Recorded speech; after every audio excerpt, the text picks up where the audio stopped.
اللہ علیہ وسلم نے فرمایا میرا رب کریم جب کسی کو بیمار کرتا ہے نا تو پھر اللہ فرشتوں کو بھیجتا ہے، فرماتا جب پتہ کر کے آؤ کسی سے میری شکایت تو نہیں کر رہا۔ تو فرشتے جا کے عرض کرتے ہیں مالک اس کے پاس تو جو بھی آیا نا اس نے یہی کہا کہ الحمدللہ جس حال میں اللہ نے رکھا ہے میں راضی ہوں۔ اس نے تیری شکایت نہیں کی، اس نے تیری رضا پہ اس بیماری کو تیری طرف سے آزمائش سمجھ کے قبول کیا۔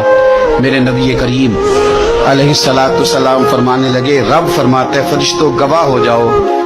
اگر میں اسے اس بیماری سے شفا دوں گا تو جو اس کے پاس خون ہے اس سے بہتر خون اسے عطا کروں گا، اور جو اس کے پاس گوشت ہے اس سے بہتر اسے گوشت عطا کروں گا، اور اگر میں اسے اس بیماری میں وفات دوں گا تو پھر میں اسے جنت عطا کروں گا۔ اگر شفا دوں گا تو بہترین شفا دوں گا، اور اگر وفات دوں گا تو پھر جنت دوں گا۔